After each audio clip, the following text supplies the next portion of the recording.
Asquerosa. ¿Cómo te atreves a dejar tu trabajo? ¿Quién nos va a mantener a partir de hoy? Esas fueron las palabras exactas que escuché del otro lado del teléfono. La voz de Paola, mi hija, sonaba como un grito de animal herido. Pero no era dolor lo que escuchaba. Era furia.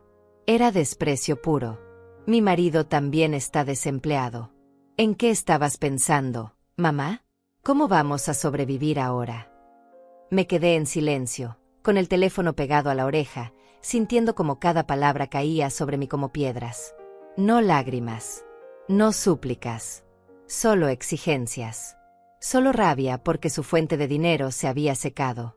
Acababa de cumplir 69 años 3 días atrás. 69 años de existencia en este mundo. Y nadie me había llamado. Nadie me había visitado. Ni siquiera un mensaje de texto. Esa mañana, después de 42 años trabajando en la misma fábrica textil, había entregado mi renuncia. Mis manos ya no podían con las máquinas. Mis rodillas ya no soportaban las 10 horas de pie. Mi espalda gritaba cada noche cuando intentaba acostarme. Pero Paola no preguntó cómo estaba. No preguntó si me dolía algo. No preguntó si necesitaba ayuda.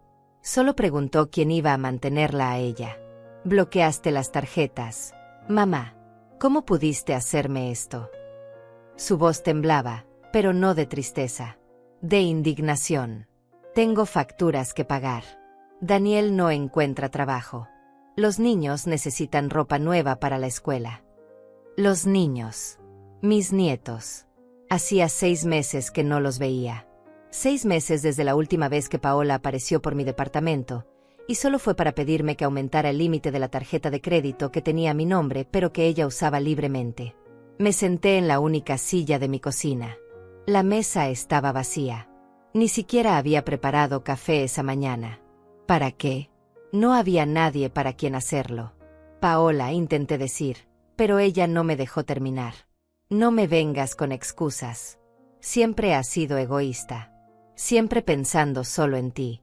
¿Sabes lo que la gente va a decir cuando sepan que dejaste a tu propia hija en la calle? Egoísta. Esa palabra también cayó como un martillo sobre mi pecho. Yo, que había trabajado dobles turnos cuando ella estaba en la escuela. Yo, que nunca me compré un vestido nuevo para que ella pudiera tener los zapatos de marca que quería. Yo, que me salté comidas para que su refrigerador siempre estuviera lleno. Egoísta. Necesito que reactives las tarjetas hoy mismo. Hoy, mamá. No mañana. Hoy. Su tono era de orden, no de petición. Miré alrededor de mi departamento. Las paredes desnudas. Los muebles viejos que había comprado de segunda mano hace 20 años. La televisión que apenas funcionaba. El colchón hundido en mi habitación. Todo mi dinero siempre había ido para ella. Para Paola. Para sus caprichos. Para su casa grande en el barrio residencial. Para las clases de ballet de mi nieta. Para el colegio privado de mi nieto. Y ahora me llamaba egoísta. ¿Mamá? ¿Me estás escuchando? Su voz subió otro tono. Te estoy hablando. Te escucho, Paola. Entonces ve al banco ahora mismo y arregla esto. No tengo tiempo para tus dramas. Tengo cosas que hacer. Colgó. Ni siquiera esperó mi respuesta. Solo colgó. Me quedé ahí, con el teléfono en la mano, mirando la pantalla negra. El silencio de mi departamento era tan pesado que podía sentirlo en los hombros. Tan denso que costaba respirar. 69 años. 42 trabajando. 35 criando a una hija sola después de que su padre nos abandonara. Y esto era lo que recibía. Un teléfono que solo sonaba cuando necesitaban dinero. Una hija que me llamaba asquerosa. Nietos que probablemente ni siquiera recordaban mi cara. Me levanté despacio y caminé hacia la ventana.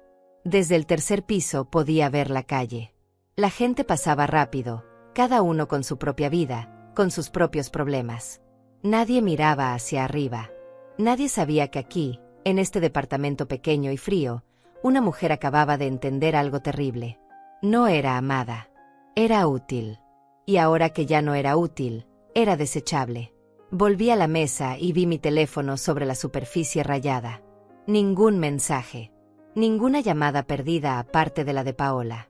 Mi cumpleaños había pasado hace 3 días y el teléfono había permanecido mudo todo el día. Había esperado. Dios sabe que había esperado. Me quedé despierta hasta medianoche pensando que tal vez llegaría un mensaje tarde. Que tal vez Paola estaba ocupada pero se acordaría. Que tal vez los niños pedirían llamar a la abuela. Nada. Y cuando finalmente me atreví a llamarla yo al día siguiente, su respuesta fue rápida y cortante. Ay, mamá, lo siento. Se me olvidó por completo. Ya sabes cómo es. Te llamo después. Nunca llamó. Pero hoy sí. Hoy que corté su acceso a mi cuenta bancaria. Hoy sí me llamó. En menos de 2 horas desde que el banco procesó el bloqueo.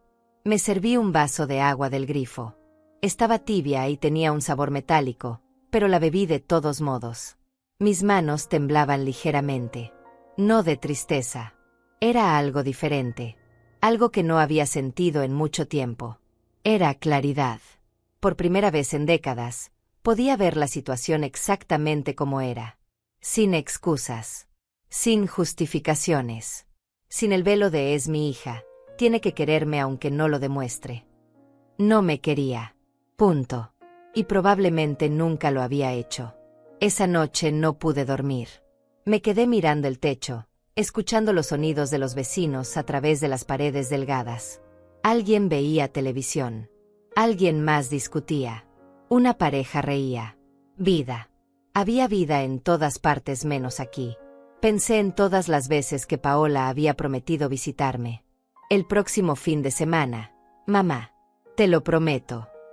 Y luego las excusas. Los niños tenían actividades, Daniel tenía un compromiso, ella no se sentía bien, el tráfico estaba imposible. Pensé en las navidades que pasé sola los últimos 3 años. Paola siempre tenía planes con la familia de Daniel. Es que su mamá insiste tanto. Mamá, tú entiendes, ¿verdad? Sí. Yo siempre entendía. Yo siempre perdonaba. Yo siempre esperaba. Y mientras tanto, mi cuenta bancaria se vaciaba mes tras mes.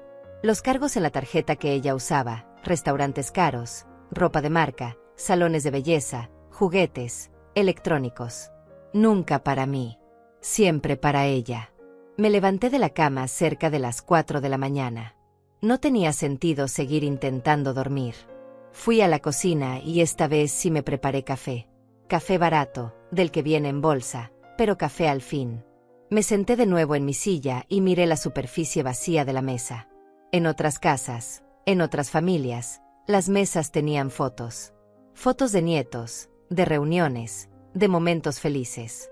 Mi mesa estaba vacía. Tomé mi teléfono y abrí la aplicación de redes sociales que Paola me había ayudado a instalar hace años. Para que veas las fotos de los niños, mamá. Entré a su perfil. Las fotos más recientes eran de hace 2 días. Una cena familiar. Paola, Daniel, mis 2 nietos. Todos sonriendo en un restaurante elegante. Las copas de vino en la mesa. Los platos que claramente costaban más de lo que yo gastaba en comida en una semana. Seguí bajando. Más fotos. La fiesta de cumpleaños de mi nieto. Había sido hace un mes. Globos, pastel enorme, decoraciones elaboradas.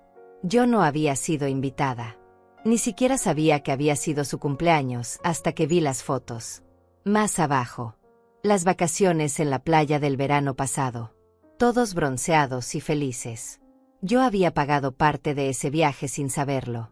Vi el cargo en mi estado de cuenta, $1,200 en una agencia de viajes. Cuando pregunté, Paola me dijo que era para emergencias del colegio de los niños. Mentira. Todo había sido mentira. Cerré la aplicación. Mis manos ya no temblaban. Había algo creciendo dentro de mí. No era odio. No era ni siquiera enojo. Era decisión. 69 años cargando a otro sobre mi espalda. 69 años siendo la que daba y nunca recibía. 69 años creyendo que el amor de una madre era suficiente para 2. Pero ya no. El sol comenzaba a salir cuando tomé una decisión. No iba a reactivar esas tarjetas. No iba a volver al banco. No iba a seguir siendo el banco personal de mi hija. Por primera vez en mi vida, Iba a pensar en mí. Y si eso me hacía egoísta, entonces que así fuera.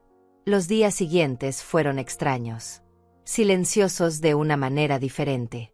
No era el silencio de la soledad al que ya estaba acostumbrada. Era el silencio de haber tomado una decisión y estar esperando las consecuencias. Paola no volvió a llamar. Ni Daniel. Ni los niños. Era como si hubiera dejado de existir para ellos el momento en que dejé de ser útil. Y fue entonces cuando empecé a recordar. No todas las memorias llegan de golpe. Algunas se filtran despacio, como agua entre piedras. Y yo había pasado tanto tiempo justificando, perdonando, olvidando, que había enterrado todas las señales. Todas las veces que debía haber visto lo que realmente estaba pasando. Empezó con algo pequeño. Una tarde, mientras guardaba unos papeles viejos, encontré una invitación. La graduación de mi nieta del jardín de niños. Había sido hace 2 años. La invitación tenía fecha, hora, lugar. Yo había llamado a Paola esa mañana, emocionada, preguntándole a qué hora debía llegar. Su respuesta había sido rápida, casi automática.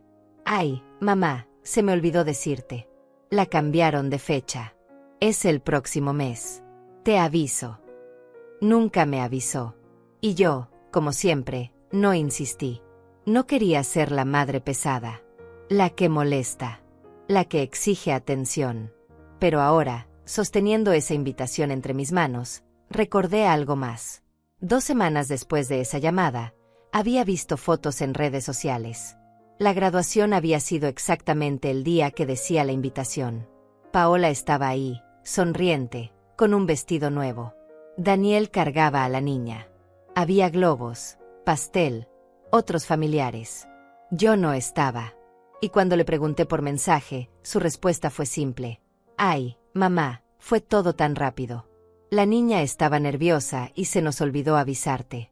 Perdón». Me había tragado esa excusa, como me había tragado tantas otras. Seguí buscando entre los papeles. Encontré más. Una nota que yo misma había escrito. Cumpleaños de Paola, reservar restaurante. Había sido para sus 38 años. Yo había querido organizar algo especial. Había ahorrado durante meses de mi sueldo. Cuando la llamé para confirmar la fecha, me dijo que ya tenía planes. Que Daniel le había organizado una fiesta sorpresa. Que me avisaría para celebrar otro día, solo nosotras dos. Ese otro día nunca llegó. Pero sí vi las fotos de su fiesta. Una reunión grande en un salón elegante. Amigos, familia de Daniel, compañeros de trabajo. Todos brindando, celebrando. Yo no estaba invitada a la fiesta de mi propia hija. Y había justificado eso también. Es que era sorpresa. Seguro Daniel no sabía a quién invitar. Seguro Paola pensaba llamarme después. Mentiras que yo misma me contaba. Ahora, sentada en mi sala con todos esos papeles alrededor, las memorias seguían llegando. Una tras otra. Como si una compuerta se hubiera abierto y ya no pudiera detener el flujo. El Día de las Madres de hace 3 años. Había esperado toda la mañana. Me puse mi mejor blusa, la que solo usaba para ocasiones especiales.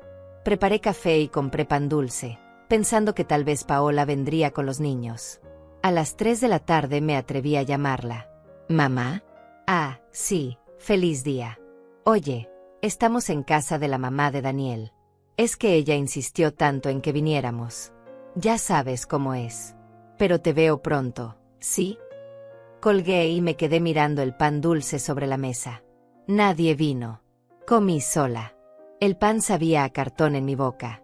Esa noche, las fotos en redes sociales mostraban a Paola abrazando a su suegra.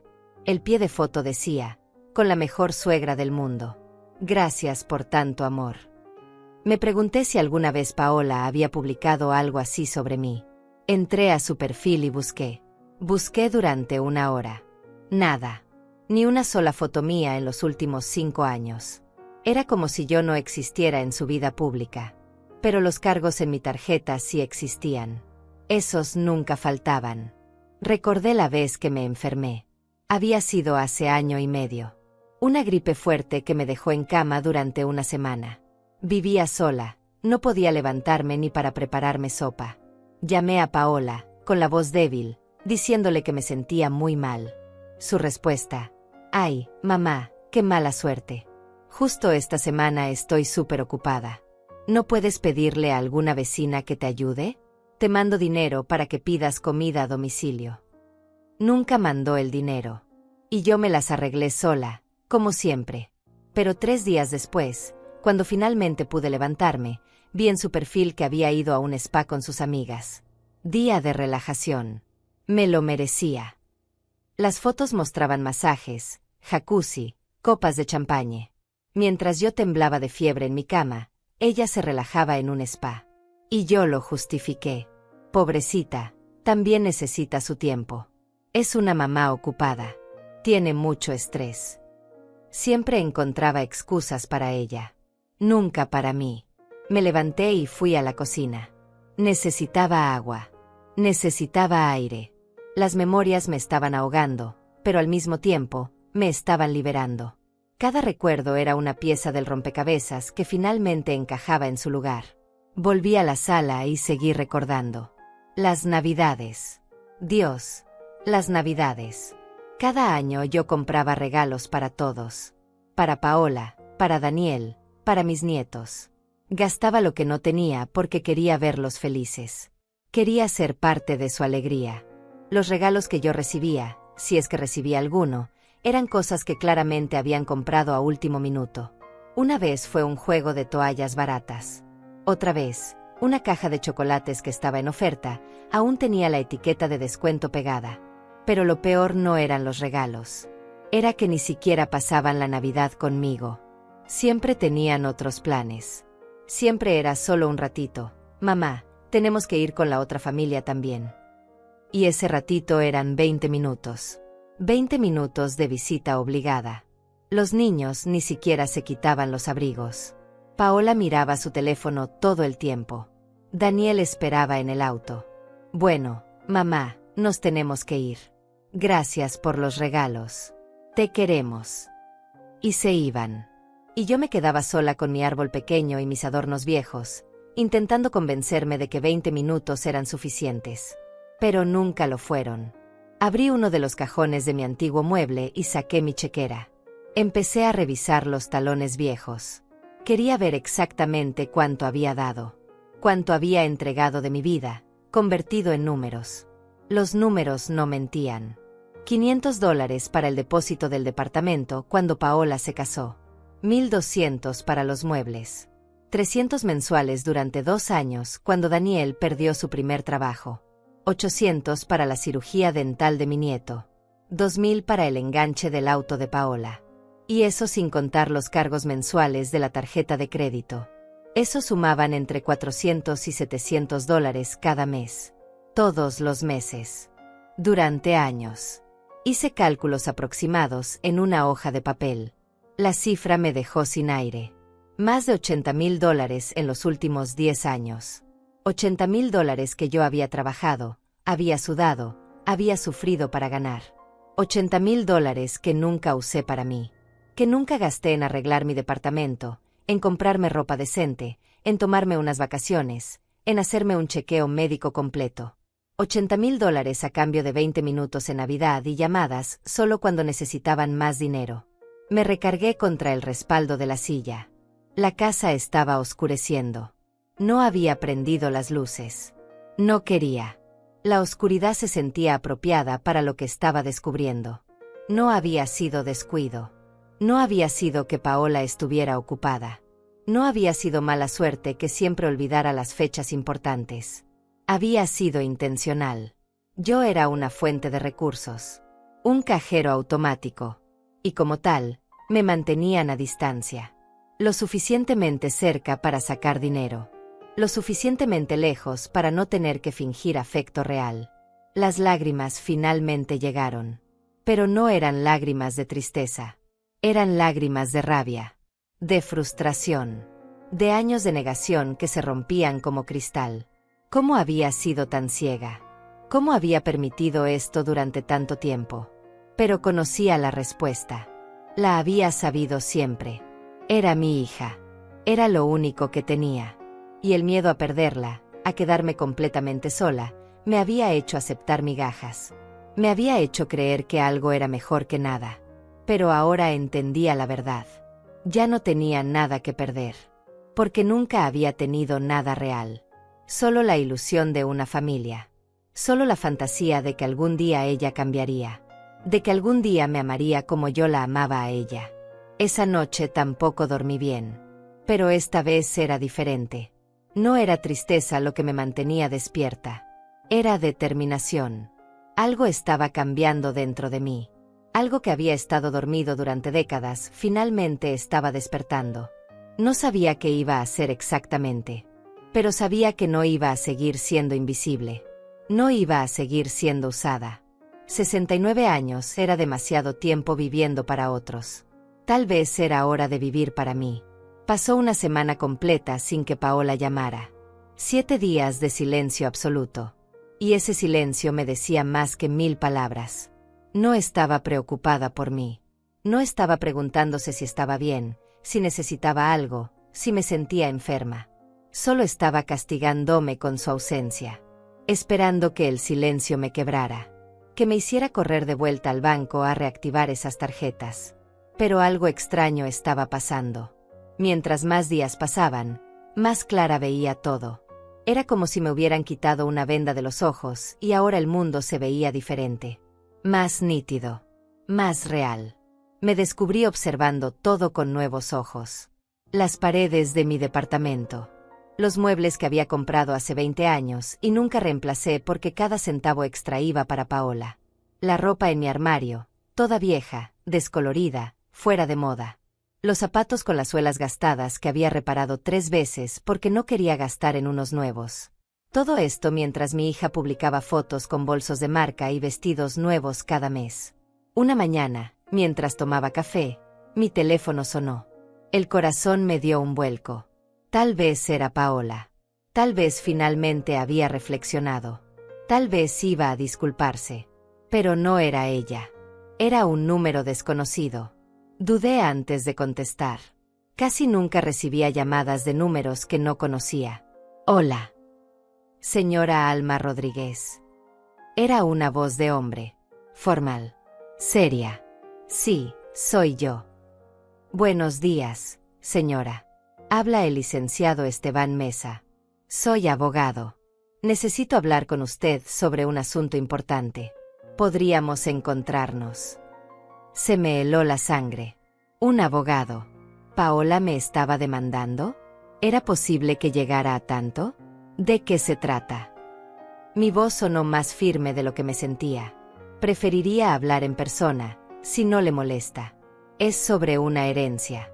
Una propiedad que le corresponde legalmente. ¿Herencia? Yo no tenía familia aparte de Paola. Mis padres habían muerto hace más de 30 años. No tenía hermanos. No tenía tíos vivos. Creo que tiene a la persona equivocada. Yo no tengo ninguna herencia pendiente. Señora Rodríguez, le aseguro que tengo a la persona correcta. Se trata de una propiedad que perteneció a su difunto esposo, el señor Rodríguez. Necesito explicarle algunos detalles legales que han salido a la luz recientemente. Mi difunto esposo. Hacía 35 años que ese hombre nos había abandonado. Se había ido cuando Paola tenía apenas 3 años. Nunca volvimos a saber de él. Nunca mandó dinero. Nunca llamó. Simplemente desapareció de nuestras vidas como si nunca hubiera existido. No entiendo. Él nos abandonó hace décadas. No sé nada de él. Lo sé, señora. Y precisamente por eso necesito hablar con usted. Hay información que debe conocer. ¿Podría recibirme mañana en su domicilio? O si prefiere, puedo darle la dirección de mi oficina. Algo en su tono me hizo decir que sí. Tal vez era curiosidad. Tal vez era que cualquier cosa era mejor que seguir sentada en mi departamento reviviendo memorias dolorosas. Puede venir aquí mañana. A las 10 de la mañana. Perfecto. Ahí estaré. Gracias por su tiempo, señora Rodríguez. Colgó y me quedé mirando el teléfono. ¿Una herencia? ¿Una propiedad? Nada de eso tenía sentido. Ese hombre nos había dejado sin nada. Había vaciado la cuenta bancaria que teníamos y se había largado. Tuve que empezar de cero. Tuve que trabajar dobles turnos para pagar la renta, para comprar comida, para darle a Paola lo que necesitaba. Y ahora, 35 años después, aparecía un abogado hablando de propiedades y herencias. Esa noche apenas probé la cena. Mi mente daba vueltas y vueltas. ¿Qué podía hacer? ¿Y por qué ahora? ¿Por qué después de tanto tiempo? Al día siguiente me levanté temprano. Limpié el departamento aunque ya estaba limpio. Me puse mi mejor ropa, que no era mucho, pero al menos estaba planchada. Me peiné con cuidado. No sabía por qué me importaba tanto mi apariencia para recibir a un abogado, pero me importaba. A las 10 en punto tocaron el timbre. Abrí la puerta y me encontré con un hombre de unos 50 años. Traje oscuro, portafolio de piel, anteojos. Se veía profesional. Serio. Señora Rodríguez. Gracias por recibirme. Me extendió la mano. Se la estreché y lo invité a pasar. Noté cómo sus ojos recorrieron brevemente el departamento. No con juicio. Solo observando. ¿Gusta un café? Ofrecí por cortesía. No se moleste, gracias. Esto no tomará mucho tiempo. Se sentó en la única silla disponible y yo me senté frente a él en el sofá viejo. Abrió su portafolio y sacó varios documentos. Señora Rodríguez, voy a ser directo. Su esposo, bueno, ex esposo, falleció hace 3 meses. Las palabras me golpearon de una manera extraña. No sentí tristeza. No sentí nada realmente. Ese hombre había muerto para mí hacía 35 años. Pero igual la sentí. Entiendo. Él vivía en otra ciudad. Rehizo su vida. Tuvo otro matrimonio, aunque nunca se divorció legalmente de usted, lo cual crea una situación legal particular. Hizo una pausa. Él tenía propiedades, una casa, y según la ley, al no haberse divorciado oficialmente, usted sigue siendo su esposa legítima, lo que significa que tiene derecho a parte de la herencia. Me quedé en silencio, procesando. Ese hombre que nos abandonó, que nos dejó sin nada, que nunca volvió a preguntar por su hija. Había estado viviendo en otra ciudad, con otra familia, con propiedades. No quiero nada de él. Las palabras salieron antes de que pudiera pensarlas. El abogado levantó la mano. Entiendo su posición, señora. Créame. Entiendo. Pero hay más. Hay una mujer que dice ser su esposa. Ella y su hijo están reclamando toda la herencia. Dicen que usted no tiene derecho a nada porque el matrimonio estaba terminado hace décadas. Y tienen razón. Estaba terminado. Legalmente no, y esa es la diferencia. Sacó más papeles. Esta casa vale aproximadamente $250,000. La mitad le corresponde a usted por ley. Son $125,000, señora Rodríguez. La cifra flotó en el aire entre nosotros. $125,000. Más dinero del que había visto en toda mi vida. Más de lo que había ganado en años de trabajo. ¿Por qué me está diciendo esto? ¿Usted los representa a ellos? No. Yo represento al Estado en este caso. Mi trabajo es asegurarme de que los bienes se distribuyan legalmente. Y legalmente, usted tiene derecho a esa herencia. Pero necesito que firme algunos documentos. Necesito que reclame lo que le corresponde. Miré los papeles sobre la mesa. Mi mente corría a 1000 por hora. ¿Ellos saben de mí? La otra mujer y el hijo. Saben que existió un matrimonio previo. Están peleando la validez legal. Dicen que fue abandono de su parte también. Que usted nunca lo buscó, nunca inició un divorcio, nunca reclamó nada. Una risa amarga salió de mi garganta. Porque no tenía dinero ni para un abogado. Porque estaba ocupada criando sola a mi hija. Porque asumí que si él quería divorciarse, él lo haría. Lo sé. Y la ley está de su lado. El abogado se inclinó hacia adelante. Señora Rodríguez, entiendo que esto es mucho que procesar. No necesita decidir ahora mismo. Pero sí necesito que sepa que tiene opciones. Puede reclamar lo que le corresponde. O puede renunciar a ello. La decisión es suya. ¿Y si reclamo? ¿Cuánto tiempo tomaría? Unos meses, tal vez. Hay que ir a juicio. Hay que presentar pruebas. Pero tengo el certificado de matrimonio original. Tengo registros de que nunca hubo divorcio. El caso es sólido. Me froté las sienes. Todo esto era demasiado. Hace una semana mi mayor preocupación era cómo pagar la renta de este mes sin mi sueldo. Y ahora estaba hablando de cientos de miles de dólares. Puedo pensarlo. Por supuesto. Pero necesito una respuesta en 2 semanas. Después de eso, si no reclama, la herencia irá completamente para la otra familia. Asentí. El abogado me dejó su tarjeta y copias de algunos documentos. Me explicó que podía llamarlo cuando quisiera, que estaba disponible para responder cualquier pregunta. Cuando se fue, me quedé sentada en el sofá, mirando los papeles sobre la mesa. $125,000. Una casa. Una propiedad. Dinero que cambiaría mi vida completamente. Que me permitiría vivir mis últimos años con dignidad. Que me permitiría arreglar este departamento, comprar ropa nueva, hacerme los chequeos médicos que había pospuesto durante años. Pero había algo más en esos papeles. Algo que el abogado había mencionado de pasada. Ese hombre había tenido otro hijo. Un hijo que creció con su padre presente. Un hijo que tuvo lo que Paola nunca tuvo. Un padre. Y ahora ese hijo quería quedarse con todo. Quería borrar mi existencia como si yo nunca hubiera sido su esposa. Como si Paola nunca hubiera sido su hija. Por primera vez en días, una sonrisa pequeña apareció en mi rostro. No era una sonrisa de alegría. Era algo más oscuro. Más determinado. Tal vez ese hombre me había abandonado. Tal vez me había dejado con nada. Pero ahora, décadas después, me estaba dando algo sin quererlo. Me estaba dando opciones. Me estaba dando poder. Y yo iba a decidir exactamente qué hacer con ello. Pero primero, necesitaba saber más. Necesitaba entender toda la situación.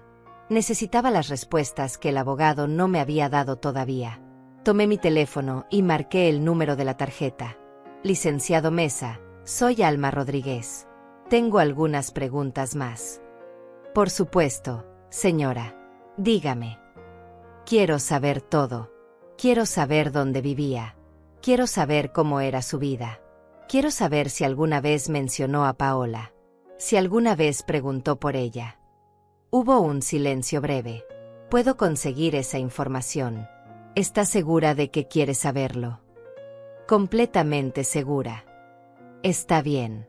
Le llamaré en unos días con todo lo que encuentre. Colgué y miré por la ventana. El sol brillaba afuera. La gente caminaba por la calle. La vida seguía como siempre. Pero algo había cambiado. Yo había cambiado.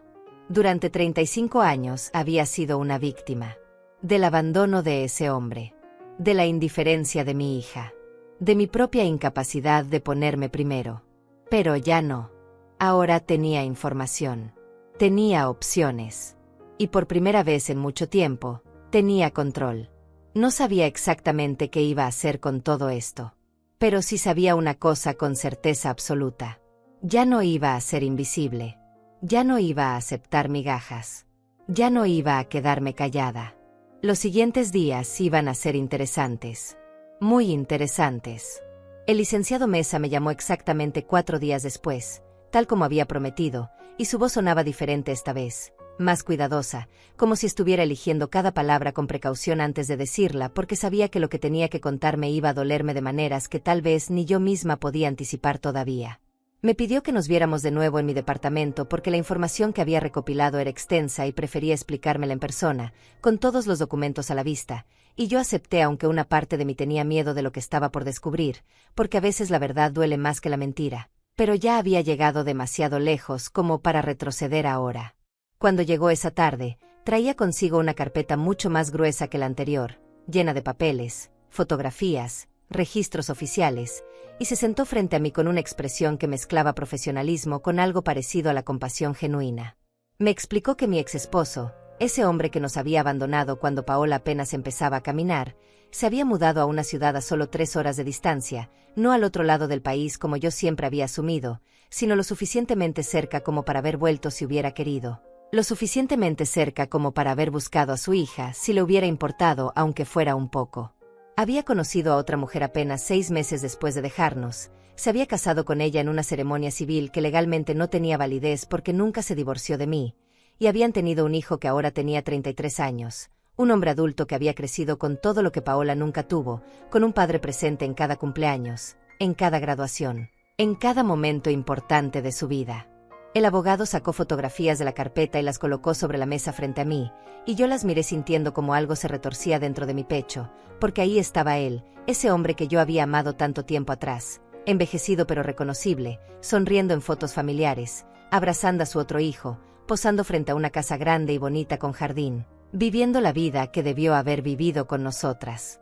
Pero lo que más me impactó fue cuando el licenciado Mesa me mostró los registros bancarios y financieros que había podido obtener como parte del proceso legal de la herencia, porque resultaba que ese hombre no había sido pobre todos estos años, no había estado luchando por sobrevivir como yo lo había hecho, sino que había tenido un negocio exitoso, una ferretería que creció hasta convertirse en una cadena pequeña con 3 locales, generando ingresos suficientes como para vivir cómodamente, para darle a su otra familia una vida llena de comodidades que a nosotras nos había negado completamente. Me explicó que la casa en cuestión, esa propiedad por la cual ahora había una disputa legal, valía $250,000 como ya me había dicho, pero que además había cuentas bancarias con aproximadamente $80,000 más, inversiones menores, un auto reciente. Y todo eso también formaba parte de la herencia que legalmente me correspondía en un 50% porque yo seguía siendo su esposa legítima ante la ley, sin importar cuántos años hubieran pasado o cuántas vidas paralelas hubiera construido. Pero entonces el abogado sacó otro documento de la carpeta, este más viejo, amarillento en los bordes, y me dijo que había algo más que yo necesitaba saber, algo que había descubierto durante su investigación y que tal vez cambiaría mi perspectiva sobre toda esta situación de maneras que yo no podía imaginar todavía. Me contó que durante sus primeros años en esa otra ciudad, mi exesposo había intentado contactarme en 2 ocasiones, había mandado cartas a la última dirección que tenía registrada, que era el departamento donde vivíamos cuando él se fue, pero que esas cartas aparentemente nunca llegaron a mis manos o tal vez sí llegaron pero alguien las interceptó, y que en esas cartas él mencionaba a Paola, preguntaba por ella, decía que quería ser parte de su vida de alguna manera aunque fuera mínima. Sentí como si me hubieran golpeado en el estómago porque yo nunca recibí ninguna carta, nunca supe que él había intentado contactarnos, y durante todos estos años había asumido que simplemente nos había olvidado por completo, que habíamos dejado de existir para el momento en que cerró la puerta y se marchó de nuestras vidas. El licenciado continuó explicándome que después de esos 2 intentos fallidos, aparentemente mi exesposo había desistido de buscar más contacto, se había sumergido completamente en su nueva vida, en su nueva familia, y nunca más había mencionado mi nombre ni el de Paola según los testimonios de la mujer con quien vivió todos estos años y del hijo que tuvieron juntos. Pero lo más impactante de todo, lo que realmente me dejó sin palabras y con el corazón latiendo tan fuerte que podía escucharle en mis oídos, fue cuando el abogado me mostró el testamento que mi exesposo había redactado apenas 2 años antes de morir, un documento legal en el que dejaba todo, absolutamente todo, a su otra familia, y en el que específicamente mencionaba que no deseaba dejar nada a su primera hija porque según sus propias palabras escritas en ese papel, ella había elegido no formar parte de su vida y él respetaba esa decisión. Las palabras me cortaron como cuchillos afilados porque Paola nunca había elegido nada, ella había sido una niña de 3 años cuando su padre desapareció, no había tenido la oportunidad de elegir absolutamente nada, y sin embargo este hombre la culpaba a ella, la convertía en la villana de una historia donde ella solo había sido una víctima inocente. Le pregunté al abogado cómo era posible que ese testamento tuviera validez si yo seguía siendo legalmente su esposa, si nunca nos habíamos divorciado oficialmente, y él me explicó pacientemente que el testamento en sí mismo no podía anular mis derechos legales como cónyuge, que independientemente de lo que ese documento dijera, la ley estaba de mi lado y yo podía reclamar lo que me correspondía sin ningún problema legal real. Me quedé en silencio durante varios minutos después de que terminó de hablar, mirando todos esos papeles esparcidos sobre mi mesa, todas esas pruebas de una vida paralela que había existido a solo 3 horas de distancia mientras yo trabajaba turnos dobles para mantener a mi hija, mientras ahorraba centavos para comprarle zapatos nuevos cuando los viejos ya no le quedaban, mientras me saltaba comidas para que ella pudiera comer 3 veces al día. El abogado me dijo que entendía que esto era mucho que procesar, que tal vez necesitaba tiempo para pensar, para decidir qué quería hacer con toda esta información, pero que él necesitaba mi respuesta definitiva en una semana porque los plazos legales no esperaban y la otra familia estaba presionando para cerrar el caso rápidamente y quedarse con todo. Cuando se fue esa tarde, me quedé sentada en la oscuridad de mi departamento porque no tuve fuerzas para levantarme a encender las luces. Y las lágrimas finalmente cayeron, no lágrimas de tristeza sino de una rabia profunda que había estado enterrada durante 35 años. Una furia que nunca me había permitido sentir porque siempre había estado demasiado ocupada sobreviviendo, demasiado ocupada siendo fuerte por Paola. Pero ahora, con todas esas fotografías y documentos todavía sobre la mesa, con la evidencia clara de que ese hombre había tenido los recursos para ayudarnos pero había elegido no hacerlo, con la certeza de que había culpado a una niña de 3 años por no formar parte de su vida, algo dentro de mí se rompió de una manera definitiva e irreversible. Y fue en ese momento, sentada en la oscuridad, con el peso de 35 años de mentiras y abandono cayendo sobre mis hombros, cuando tomé la decisión más importante de mi vida, cuando decidí que ya no iba a ser la mujer que acepta y perdona y olvida, que ya no iba a quedarme callada mientras otros escribían la historia a su conveniencia. Iba a pelear por esa herencia, no porque necesitara el dinero desesperadamente, aunque ciertamente me vendría bien después de una vida de carencias, sino porque era lo correcto, porque era justicia, porque ese hombre nos debía al menos eso después de todo lo que nos había quitado. Y más importante aún, iba a decirle a Paola la verdad sobre su padre, iba a mostrarle todas estas pruebas, todos estos documentos, todas estas fotografías de la vida que él había vivido mientras nosotras luchábamos por sobrevivir. Tal vez entonces ella entendería algo, tal vez entonces vería que no era la única que había sido abandonada y usada en esta familia, tal vez entonces tendríamos algo en común que nos uniera en lugar de separarnos. O tal vez no cambiaría nada entre nosotras. Tal vez ella seguiría siendo la misma hija interesada y egoísta que solo me llamaba cuando necesitaba dinero. Pero al menos yo habría intentado, al menos yo habría peleado por lo que nos correspondía, al menos yo no me habría quedado callada una vez más. A la mañana siguiente llamé al licenciado Mesa antes de que pudiera arrepentirme, antes de que la parte de mí que siempre había sido complaciente y silenciosa pudiera convencerme de que no valía la pena pelear, de que era mejor dejar las cosas como estaban y seguir adelante con mi vida sin complicaciones. Pero esa parte de mí ya no tenía el control y la nueva alma, la que había despertado después de tantos años dormida, le dijo con voz firme y clara que quería reclamar todo lo que me correspondía legalmente, que quería pelear por esa herencia hasta las últimas consecuencias.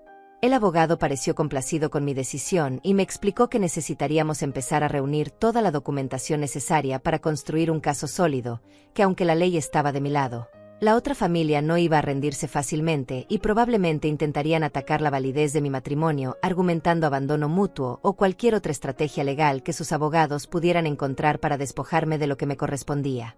Me pidió que buscara cualquier evidencia que tuviera de mi matrimonio original, fotografías de la boda si las había conservado, cartas o documentos que demostraran que habíamos vivido juntos como esposos, cualquier prueba de que yo había intentado mantener el contacto o de que él había desaparecido deliberadamente dejándonos sin recursos. Y yo le dije que haría una búsqueda exhaustiva en todas las cajas viejas que tenía guardadas en el closet desde hacía décadas.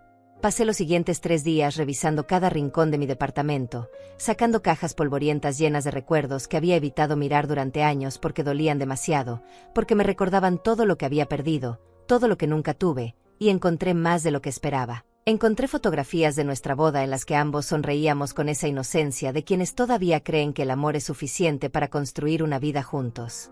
Encontré el certificado de nacimiento de Paola donde aparecían los nombres de ambos padres. Encontré recibos de renta de los primeros años después de que él se fue donde solo aparecía mi nombre porque yo era quien había tenido que hacerme cargo de todo.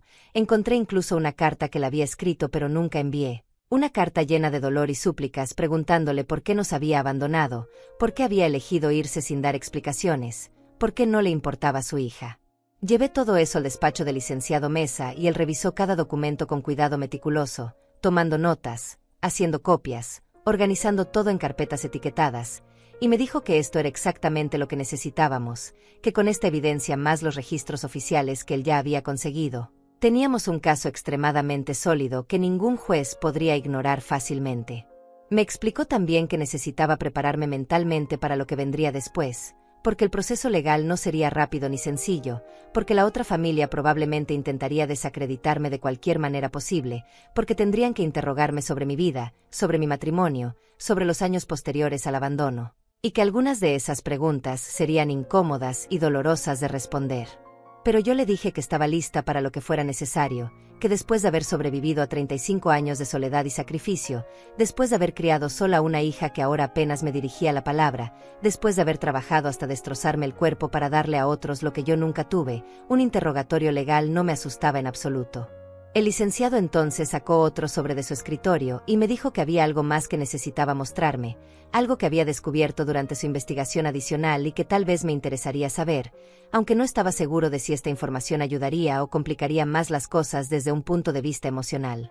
Abrió el sobre y sacó varios extractos bancarios, registros de transferencias, movimientos financieros detallados de los últimos 20 años de la vida de mi exesposo, y mientras yo miraba esos números sin entender completamente qué era lo que él quería mostrarme, el abogado empezó a señalar ciertas transacciones específicas que se repetían con regularidad sospechosa.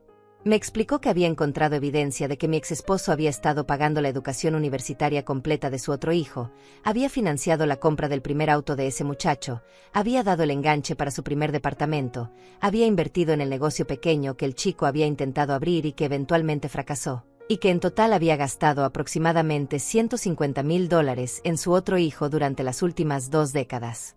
Las cifras bailaban frente a mis ojos mientras hacía cálculos mentales rápidos. Mientras comparaba esos números obscenos con los $300 mensuales que yo le daba a Paola cuando Daniel perdió su trabajo, con los 500 que había ahorrado durante meses para regalarle en su boda, con los 1,200 que había prestado para los muebles de su primer departamento y que nunca me devolvió. El contraste era tan brutal, tan injusto, tan absolutamente devastador que sentí como si me hubieran vaciado por dentro, como si alguien hubiera arrancado todos mis órganos dejando solo un cascarón hueco donde antes había una persona completa. Ese hombre había tenido el dinero para darle a Paola todo lo que ella necesitaba y más. Había tenido los recursos para pagarle una educación decente, para ayudarla a establecerse en la vida, para ser un padre presente al menos financieramente si no podía serlo emocionalmente, pero había elegido conscientemente no hacerlo. Había elegido darle todo a su otro hijo mientras su primera hija crecía sin nada. Le pregunté al abogado si Paola tenía algún derecho legal sobre esa parte de la herencia también, si podía reclamar algo en nombre de todo lo que su padre nunca le dio, y él me explicó con paciencia profesional que legalmente Paola no tenía derechos directos sobre la herencia porque no estaba mencionada en el testamento y porque técnicamente yo era la única heredera legítima como esposa legal, pero que una vez que yo recibiera mi parte, podría hacer con ese dinero lo que quisiera, incluyendo compartirlo con mi hija si así lo decidía. Esa última frase se quedó flotando en el aire entre nosotros como una pregunta no formulada, como una decisión que todavía no estaba lista para tomar, porque la verdad era que no sabía si quería compartir algo de esto con Paola, no sabía si ella merecía recibir algo después de cómo me había tratado, después de haberme llamado asquerosa y egoísta por atreverme a pensar en mí misma por primera vez en mi vida. Pero también sabía que esto no era realmente sobre Paola y sobre mí, sino sobre un hombre que había tomado decisiones terribles que habían afectado a todos nosotros de maneras profundas e irreparables, y que tal vez la justicia verdadera sería asegurarme de que su primera hija, la que la había abandonado y olvidado, recibiera al menos una parte de lo que siempre debió ser suyo. El licenciado me dijo que no tenía que decidir nada de eso todavía, que primero necesitábamos ganar el caso, asegurarnos de que yo recibiera lo que me correspondía legalmente, y que después tendría todo el tiempo del mundo para decidir qué hacer con ese dinero, con esa propiedad, con toda esa justicia tardía que finalmente estaba llegando después de tantos años de espera.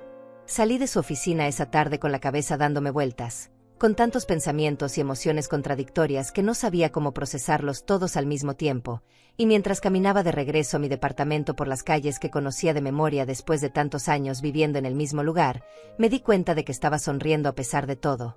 Sonriendo porque por primera vez en mucho tiempo sentía que tenía control sobre mi propia vida. Cuando llegué a casa encontré 3 mensajes de Paola en mi teléfono, los primeros en 2 semanas completas, y mi corazón dio un salto pensando que tal vez finalmente había reflexionado, que tal vez había entendido lo injusta que había sido conmigo, pero cuando escuché los mensajes de voz descubrí que solo quería saber si ya había ido al banco a reactivar las tarjetas, si ya había reconsiderado mi decisión egoísta de dejar mi trabajo, si ya me había dado cuenta de que ella y su familia me necesitaban. Borré los mensajes sin responder porque ya no tenía energía para seguir siendo la madre que suplica por migajas de atención, la que acepta cualquier trato con tal de no perder el contacto con su hija, y en lugar de eso me serví un vaso de agua y me senté a mirar los documentos que el abogado me había dado para revisar. Toda esa evidencia de una vida que pudo haber sido diferente si solo ese hombre hubiera tenido, aunque fuera un poco de decencia. Esa noche dormí mejor que en semanas, no porque todo estuviera resuelto, sino porque finalmente tenía un plan, tenía un propósito, tenía algo por lo cual luchar que era más grande que simplemente sobrevivir un día más. Y mañana empezaría oficialmente la batalla legal que cambiaría todo. Las semanas siguientes se convirtieron en un torbellino de actividad legal que me mantuvo ocupada de maneras que nunca había experimentado antes, con citas en el despacho del licenciado Mesa, con firmas de documentos interminables, con preparación para testimonios y declaraciones que tendría que dar frente a un juez, y aunque todo el proceso era agotador y a veces confuso, también me daba un sentido de propósito que había estado ausente de mi vida durante demasiado tiempo. El abogado me explicó que la otra familia había contratado a un bufete bastante agresivo que estaba intentando toda clase de estrategias para invalidar mis derechos, argumentando que el abandono había sido mutuo, que yo nunca había intentado buscar a mi exesposo, que había dejado pasar décadas sin reclamar nada y que eso demostraba que no tenía interés real en el matrimonio o en mantener ningún tipo de vínculo legal con él. Pero el licenciado Mesa se mostraba confiado en que ninguno de esos argumentos tendría peso real ante un juez, porque la ley era clara respecto a que un matrimonio no disuelto legalmente seguía siendo válido independientemente del tiempo transcurrido o de las circunstancias personales, y que mis derechos como esposa legítima no podían ser anulados simplemente porque la otra familia deseara que así fuera. Durante todo este tiempo, Paola seguía sin saber nada de lo que estaba pasando, seguía sin tener idea de que su padre había muerto ni de que existía una herencia por la cual yo estaba peleando, y yo había decidido conscientemente mantenerla al margen hasta que todo estuviera resuelto porque no quería que su reacción fuera únicamente por el dinero. No quería que de repente se interesara en mí solo porque había la posibilidad de recibir algo material. Pero también sabía que eventualmente tendría que contarle todo, tendría que mostrarle los documentos, las fotografías, la evidencia de que su padre había vivido tan cerca durante todos estos años sin intentar contactarla nunca, sin preguntar por ella, sin demostrar el más mínimo interés en saber cómo estaba creciendo su hija. Una tarde, mientras revisaba por enésima vez los papeles del caso en mi mesa, empecé a pensar en cómo sería ese momento de revelación, en qué palabras usaría para contarle a Paola algo que probablemente cambiaría su perspectiva sobre toda su vida, y me di cuenta de que necesitaba planear ese encuentro con cuidado. Necesitaba asegurarme de que cuando finalmente nos sentáramos a hablar, yo tuviera todo organizado de manera que no quedara espacio para malentendidos o manipulaciones. Decidí que esperaría hasta que el juez emitiera su fallo final, hasta que tuviera la certeza legal de que la herencia me correspondía y de que nadie podría quitármela, y entonces invitaría a Paola a mi departamento para una conversación que hacía falta desde hacía mucho tiempo, una conversación donde finalmente le diría todo lo que había estado guardando durante años. Todas las veces que me había sentido usada y abandonada por ella, todas las ocasiones en que su indiferencia me había partido el corazón. Empecé a escribir notas para mí misma, puntos que no quería olvidar mencionar durante esa conversación, cosas que necesitaba decirle aunque dolieran, aunque la hicieran sentir incómoda, porque ya había pasado demasiado tiempo callando mis sentimientos verdaderos para no incomodar a los demás, para mantener una paz falsa que en realidad solo me lastimaba a mí. El licenciado Mesa me llamó un martes por la tarde para decirme que la fecha de la audiencia final había sido establecida para dentro de 3 semanas, que el juez había revisado toda la documentación presentada por ambas partes y que quería escuchar los testimonios en persona antes de emitir su fallo, y que yo necesitaba prepararme mentalmente para responder preguntas difíciles sobre mi matrimonio, sobre los años posteriores al abandono, sobre por qué nunca había intentado divorciarme. Oficialmente. Pasé días ensayando posibles respuestas frente al espejo de mi baño, practicando mantener la calma mientras explicaba que no me había divorciado porque no tenía dinero para pagar un abogado, porque estaba demasiado ocupada trabajando y criando sola a mi hija, porque honestamente pensé que si él quería terminar legalmente el matrimonio sería su responsabilidad hacerlo, ya que él había sido quien se fue. También empecé a limpiar mi departamento de manera obsesiva, no porque fuera a recibir visitas, sino porque necesitaba mantener mis manos ocupadas mientras mi mente procesaba todo lo que estaba por venir, y mientras limpiaba encontré más fotografías viejas, más recuerdos de una época en que todavía creía que las cosas podían mejorar, que algún día Paola valoraría todo lo que yo había sacrificado por ella. Había una foto en particular que me hizo detenerme, una imagen de Paola a los 15 años en su graduación de secundaria, sonriendo con su diploma en mano, y yo a su lado con un vestido que había usado durante años porque no podía permitirme comprar ropa nueva. Y recordé cómo ese día ella había estado molesta conmigo porque no pude comprarle el vestido de fiesta caro que quería, porque mi sueldo apenas alcanzaba para la renta y la comida y no quedaba nada para lujos. Guardé esa fotografía junto con todas las demás evidencias que pensaba mostrarle cuando llegara el momento, cuando finalmente nos sentáramos cara a cara y tuviéramos la conversación que debimos haber tenido hace años. La conversación donde yo dejaría de ser solo la madre que da y empieza y ella tendría que escuchar, realmente escuchar, todo lo que yo había cargado en silencio durante décadas. El día de la audiencia llegó más rápido de lo que esperaba y me desperté con el estómago revuelto de nervios, pero también con una determinación férrea que me sorprendió a mí misma, porque durante toda mi vida había sido una mujer que evitaba los conflictos, que prefería ceder antes que pelear. Pero ahora estaba lista para enfrentar lo que fuera necesario con tal de obtener la justicia que me correspondía. Me puse mi mejor ropa, que seguía sin ser gran cosa pero al menos estaba limpia y planchada, y mientras me miraba en el espejo antes de salir vi a una mujer diferente a la que había sido hace apenas 2 meses. Vi a alguien que había encontrado su fuerza en el lugar más oscuro, en el momento más doloroso, y que ahora estaba lista para reclamar su lugar en el mundo. El licenciado Mesa me esperaba en las escaleras del juzgado y me saludó con una sonrisa profesional, pero también con un brillo en los ojos que me decía que él creía genuinamente que íbamos a ganar este caso, que toda la preparación y toda la documentación que habíamos reunido durante semanas iba a valer la pena. Entramos juntos a la sala del tribunal y vi por primera vez a la otra familia, la mujer con quien mi exesposo había vivido todos estos años y su hijo ya adulto, ambos mirándome con una mezcla de curiosidad y hostilidad, como si yo fuera la intrusa, como si yo fuera quien había llegado a arruinar sus vidas, cuando en realidad yo solo estaba reclamando lo que legalmente me correspondía. El juez entró y todos nos pusimos de pie. Y cuando finalmente me llamaron al estrado para dar mi testimonio, sentí como todo el miedo y la incertidumbre se transformaban en claridad absoluta, en la certeza de que estaba haciendo lo correcto, de que después de 69 años de poner a otros primero finalmente era mi turno de pelear por mí misma. Y mientras empezaba a hablar, a contar mi historia con voz firme aunque por dentro temblara, supe que sin importar cómo terminara todo esto, ya había ganado algo mucho más valioso que cualquier cantidad de dinero. Había recuperado mi dignidad. El juez escuchó mi testimonio completo sin interrumpir, tomando notas ocasionales mientras yo explicaba con todo el detalle que pude recordar cómo había sido mi matrimonio, cómo había llegado el abandono repentino sin explicaciones ni advertencias, cómo había tenido que reconstruir mi vida desde cero mientras criaba sola a una niña pequeña que constantemente preguntaba por qué su papá no volvía a casa. Cuando terminé de hablar, el abogado de la otra familia se levantó para hacerme preguntas que claramente estaban diseñadas para hacerme parecer negligente o interesada, preguntándome por qué nunca había buscado activamente a mi exesposo, por qué nunca había iniciado procedimientos de divorcio, por qué después de tantos años de silencio ahora aparecía reclamando derechos sobre propiedades y dinero que según ellos no me correspondían moralmente aunque tal vez sí legalmente. Respondí cada pregunta con la calma que había practicado durante días, explicando que no tenía recursos para contratar abogados cuando apenas podía pagar la renta y la comida, que había asumido que si él quería divorciarse tendría que iniciar el proceso ya que había sido su decisión abandonarnos, que nunca imaginé que él estaba construyendo una vida próspera a solo 3 horas de distancia mientras yo trabajaba turnos dobles en una fábrica textil destruyéndome las manos y la espalda.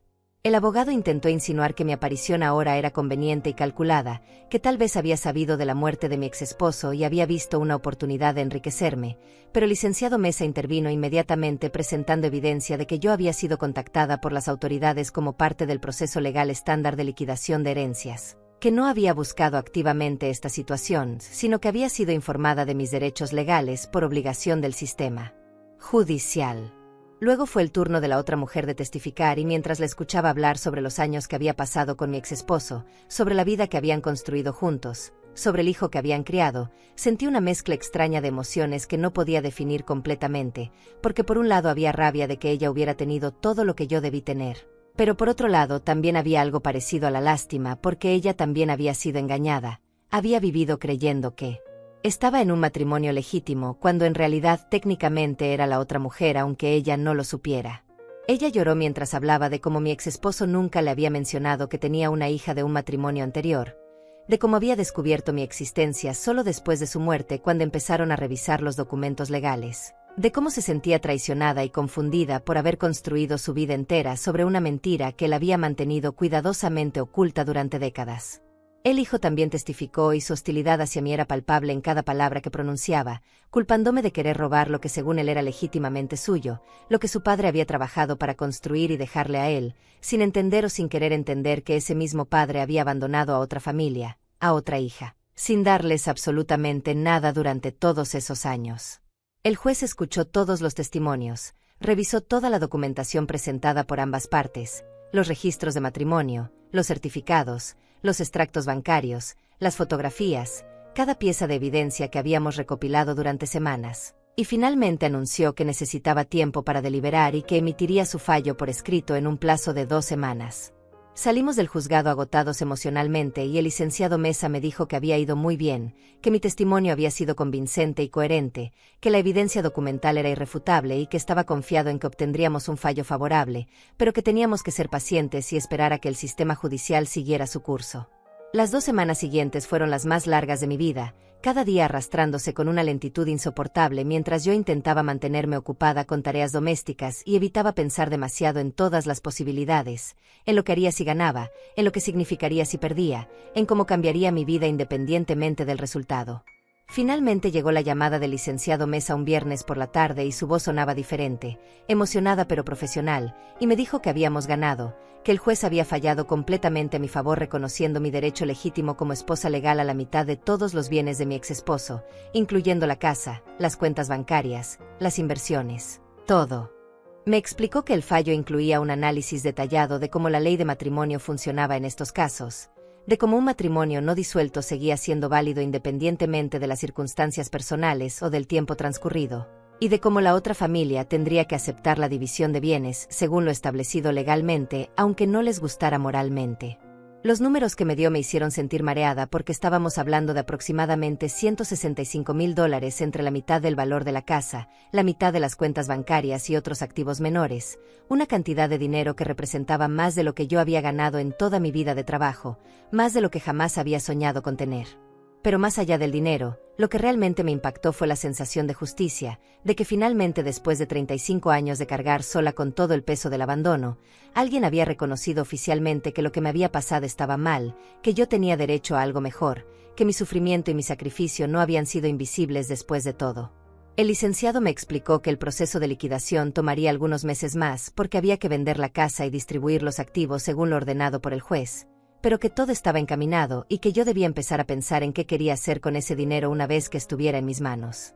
Colgué el teléfono y me quedé sentada en mi sofá viejo mirando las paredes descascaradas de mi departamento, pensando en todas las posibilidades que ahora se abrían frente a mí, en todos los años que me quedaban de vida y en cómo podría vivirlos de manera completamente diferente con esta seguridad financiera que nunca había tenido. Pero también pensé en Paola, en cómo había llegado el momento de tener esa conversación que había estado planeando durante semanas, en cómo tendría que contarle todo lo que había descubierto sobre su padre, mostrarle las pruebas de la vida paralela que él había vivido, explicarle por qué había decidido pelear por esta herencia. Tomé mi teléfono con manos temblorosas y marqué su número por primera vez en casi un mes, y cuando ella contestó con voz fría y distante preguntando qué quería, le dije simplemente que necesitaba verla, que tenía algo importante que contarle sobre su padre, y noté cómo su tono cambiaba inmediatamente a uno de curiosidad mezclada con cautela. Le pedí que viniera a mi departamento el domingo por la tarde, que viniera sola sin Daniel ni los niños porque esto era algo que necesitábamos hablar solo nosotras dos. Y aunque ella hizo algunas preguntas intentando averiguar de qué se trataba, yo mantuve la firmeza diciéndole únicamente que era importante y que todo se aclararía cuando nos viéramos. Después de colgar, saqué todas las carpetas con documentos, todas las fotografías, todos los extractos bancarios y los organicé cuidadosamente sobre mi mesa, preparando el escenario para la conversación más difícil e importante que tendríamos madre e hija. La conversación donde finalmente le mostraría no solo la verdad sobre su padre, sino también la verdad sobre nuestra relación, sobre cómo me había sentido todos estos años siendo tratada como un cajero automático en lugar de como una madre. Ensayé mentalmente lo que le diría, cómo empezaría la conversación, cómo mantendría la calma incluso si ella reaccionaba con enojo o negación, cómo me mantendría firme en mi posición sin dejarme manipular por lágrimas o argumentos emocionales diseñados para hacerme sentir culpable. El domingo llegó y yo estaba lista, había limpiado el departamento, había preparado café, había organizado todos los documentos en el orden exacto en que quería presentarlos, y cuando sonó el timbre a las 3 de la tarde en punto, respiré profundamente antes de abrir la puerta. Paola entró con expresión de curiosidad mezclada con impaciencia, mirando alrededor del departamento como si buscara pistas sobre qué era tan importante, y cuando vio todos los papeles organizados sobre la mesa, su expresión cambió a una de confusión genuina. Le pedí que se sentara y ella obedeció aunque pude notar la tensión en su cuerpo, la forma en que sus manos se aferraban al borde de la silla como si estuviera preparándose para salir corriendo en cualquier momento, y entonces empecé a hablar, empecé a contarle toda la historia desde el principio, desde la llamada del abogado hace semanas hasta el fallo del juez apenas días atrás. Vi cómo su expresión pasaba por múltiples etapas mientras yo hablaba, primero incredulidad, luego shock, después algo que parecía ser rabia mezclada con dolor, y cuando finalmente terminé de explicar todo y empujé las fotografías y documentos hacia ella para que los viera por sí misma, sus manos temblaban mientras los tomaba.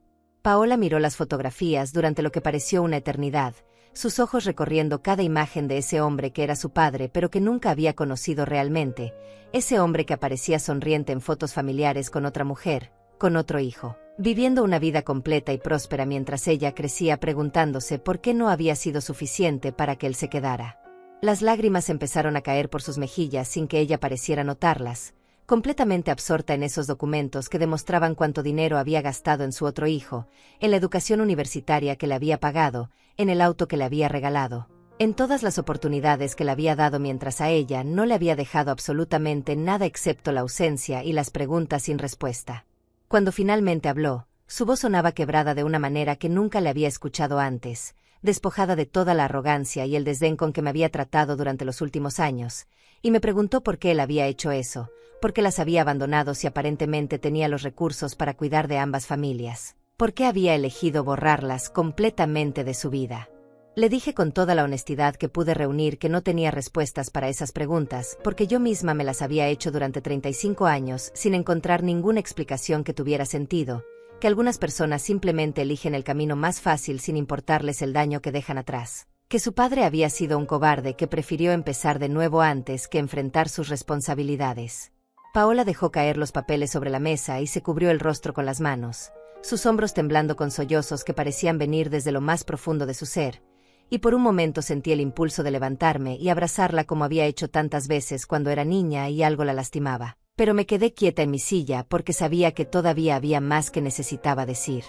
Esperé a que sus lágrimas disminuyeran un poco antes de continuar hablando, antes de decirle que entendía su dolor porque yo también lo había sentido durante décadas, pero que había algo más que necesitábamos discutir, algo sobre nuestra propia relación que no podíamos seguir ignorando.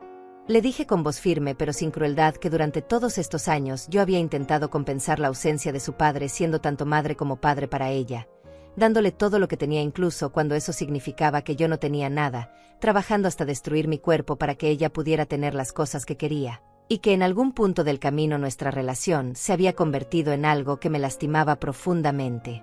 Paola levantó la vista hacia mí con ojos enrojecidos y confundidos, como si no entendiera a dónde quería llegar con esto, y entonces saqué los extractos bancarios de mi propia cuenta, las copias de todos los cargos que ella había hecho en la tarjeta de crédito durante años, todos los cheques que le había dado, todos los préstamos que nunca me devolvió, y puse todo frente a ella.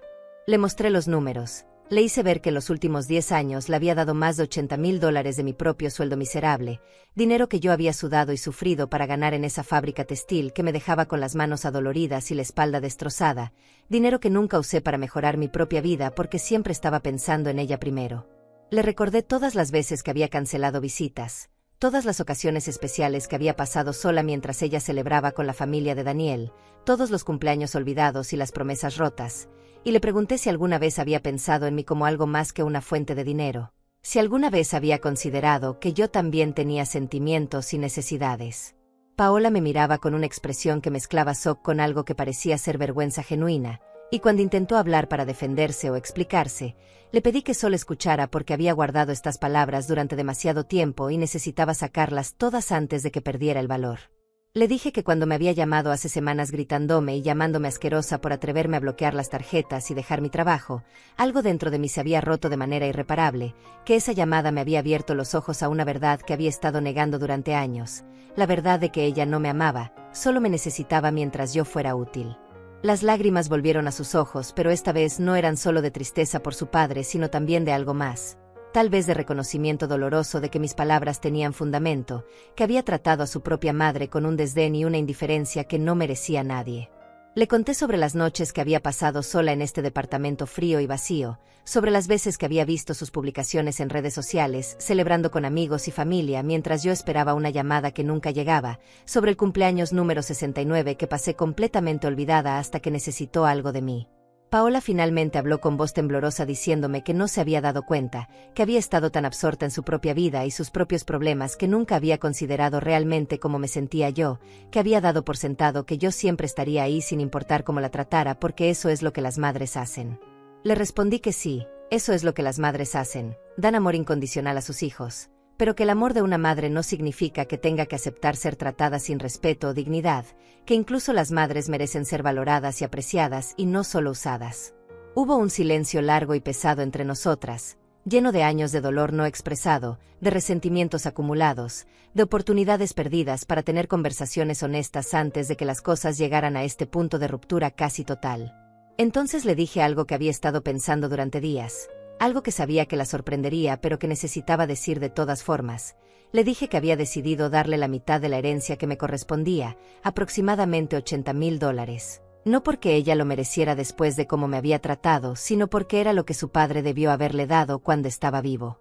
Vi cómo sus ojos se agrandaban con sorpresa genuina, como si no pudiera creer lo que estaba escuchando, y rápidamente levanté la mano para detener cualquier palabra de gratitud prematura porque todavía no había terminado de explicar mis condiciones.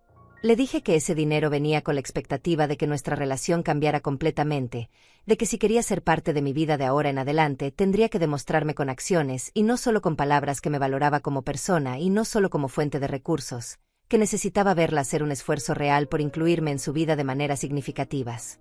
Le expliqué que el resto del dinero lo usaría para mí misma por primera vez en mi vida, para arreglar este departamento o tal vez mudarme a uno mejor, para comprarme ropa decente, para hacerme los chequeos médicos que había estado posponiendo durante años, para tal vez tomarme unas pequeñas vacaciones y conocer lugares que siempre había querido ver pero nunca pude porque cada centavo iba para ella.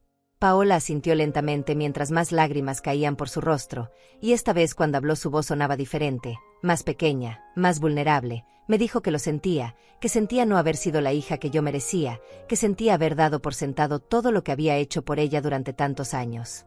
Me dijo que ver toda esta evidencia sobre su padre, sobre cómo había elegido conscientemente abandonarla y darle todo a otro hijo, le había hecho ver reflejado en él algo de su propio comportamiento hacia mí, que había estado replicando el mismo patrón de tomar sin dar, de usar sin valorar, de asumir que el amor de un padre o una madre era algo que podía explotar sin consecuencias. Le dije que apreciaba sus disculpas pero que las palabras no eran suficientes esta vez, que necesitaba ver cambios reales y consistentes durante meses antes de poder empezar a reconstruir la confianza que se había roto, que estaba dispuesta a darle esa oportunidad, pero que no iba a volver a ser la madre que acepta migajas y pretende que es suficiente. Nos quedamos sentadas en silencio durante un rato más largo, cada una procesando todo lo que se había dicho, todo lo que había salido a la luz durante esta conversación que había sido años en gestación. Y cuando Paola finalmente se levantó para irse, se acercó a mí con pasos inciertos y me preguntó si podía abrazarme. La dejé hacerlo aunque mi cuerpo estaba rígido al principio, no acostumbrado a este tipo de contacto físico con ella después de tanto tiempo de distancia emocional, pero gradualmente sentí como algo dentro de mí se suavizaba un poco, no perdonando todo pero tal vez abriendo una pequeña puerta a la posibilidad de que las cosas pudieran ser diferentes. Cuando se fue esa tarde, me quedé en mi departamento sintiendo una mezcla extraña de agotamiento emocional y algo parecido a esperanza cautelosa, porque aunque sabía que el camino hacia una relación saludable con mi hija sería largo y difícil, al menos ahora habíamos puesto todas las cartas sobre la mesa, habíamos dicho las verdades dolorosas que necesitaban ser dichas, y tal vez, solo tal vez, podríamos empezar a construir algo nuevo sobre los escombros de lo que había sido. Han pasado 6 meses desde aquella tarde en que Paola y yo tuvimos la conversación más honesta y dolorosa de nuestras vidas, 6 meses desde que puse sobre la mesa todas las verdades que había guardado durante décadas, y puedo decir con certeza que las cosas han cambiado de maneras que nunca imaginé posibles cuando todo esto comenzó. La herencia finalmente se liquidó completamente hace 3 meses y recibí los $85,000 que me correspondían después de darle a Paola su parte tal como había prometido, y con ese dinero hice cosas que nunca pensé que podría hacer. Me mudé a un departamento más grande y luminoso en un barrio mejor. Compré muebles nuevos que elegí yo misma sin pensar en el precio. Me hice todos los chequeos médicos que había pospuesto durante años y resultó que necesitaba lentes nuevos y tratamiento para la artritis que me estaba destruyendo las manos silenciosamente. Pero más allá de las cosas materiales, lo que realmente cambió fue la manera en que me veo a mí misma, porque durante toda mi vida había definido mi valor por cuánto podía dar a otros, por cuánto podía sacrificar, por cuánto podía soportar en silencio. Y ahora finalmente entiendo que mi valor como persona no depende de mi utilidad para los demás, sino simplemente del hecho de que existo y merezco dignidad y respeto. Paola ha estado viniendo a visitarme cada 2 semanas, trayendo a los niños que ahora me llaman abuela con más familiaridad y cariño genuino, y aunque al principio sus visitas se sentían forzadas y llenas de incomodidad, gradualmente hemos ido encontrando un ritmo nuevo en nuestra relación. Uno donde ella realmente pregunta cómo estoy y escucha mis respuestas en lugar de solo hablar de sus propios problemas. No voy a mentir y decir que todo es perfecto ahora porque no lo es. Todavía hay momentos de tensión, todavía hay cicatrices emocionales que probablemente nunca sanarán completamente, pero hay algo diferente en la forma en que nos relacionamos, hay un respeto mutuo que antes no existía. Hay un entendimiento de que ambas fuimos dañadas por el abandono de ese hombre, pero que no tenemos que seguir replicando esos patrones de dolor.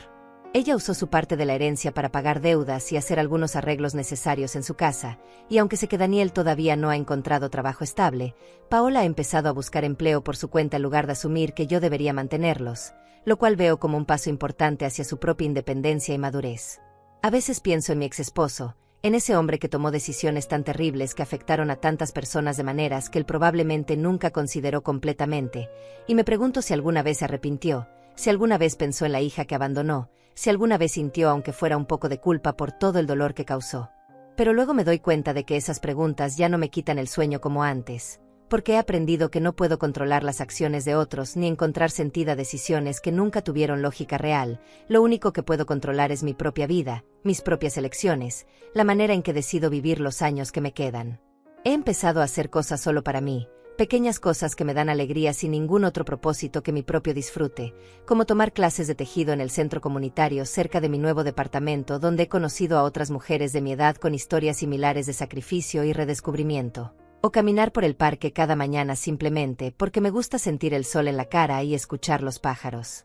La semana pasada Paola me preguntó si quería acompañarla y los niños a un día de campo el próximo fin de semana, y lo que más me sorprendió no fue la invitación en sí sino la manera en que la hizo, con genuino deseo de mi compañía y no como una obligación o como pago por algo que esperaba recibir de mí. Acepté por supuesto, porque a pesar de todo el dolor y la decepción, sigue siendo mi hija y esos siguen siendo mis nietos. Y si hay una posibilidad de construir algo real y saludable con ellos en los años que me quedan, quiero intentarlo con el corazón abierto pero también con los ojos bien abiertos a las señales de alerta. Cuando miro hacia atrás a la mujer que era hace apenas 6 meses, esa mujer sentada en su departamento frío y vacío sintiendo que su propia hija la había borrado de su vida, casi no puedo reconocerme en ella, porque ahora soy alguien diferente, alguien que aprendió a ponerse a sí misma primero sin sentir culpa, alguien que entiende que el amor propio no es egoísmo sino supervivencia. No sé qué me depara el futuro, si la relación con Paola seguirá mejorando o si eventualmente volveremos a caer en viejos patrones, si los años que me quedan estarán llenos de paz o de nuevos desafíos, pero lo que sí sé con certeza absoluta es que nunca más volveré a ser invisible en mi propia vida. He aprendido que es posible amar a alguien profundamente y al mismo tiempo establecer límites firmes, que es posible ser generosa sin permitir ser explotada, que es posible perdonar sin olvidar las lecciones que el dolor nos enseñó. Y si mi historia puede servir de algo para alguien más que esté pasando por situaciones similares, que se sienta usada o abandonada o invisible en su propia familia, quiero que sepan que nunca es demasiado tarde para reclamar su dignidad, nunca es demasiado tarde para exigir el respeto que merecen, nunca es demasiado tarde para empezar a vivir para ustedes mismos. Porque al final del día, la única persona que estará con ustedes desde el primer hasta el último aliento es ustedes mismos. Y esa persona merece todo el amor y cuidado que han estado dando tan libremente a otros durante toda su vida. Así que les pregunto ahora, a ustedes que han leído mi historia, que tal vez se han visto reflejados en alguna parte de este camino doloroso pero también liberador, ¿alguna vez han sentido que intentaron borrarlos de su propia historia? ¿Han tenido el valor de enfrentar esas verdades difíciles y reclamar su lugar en el mundo?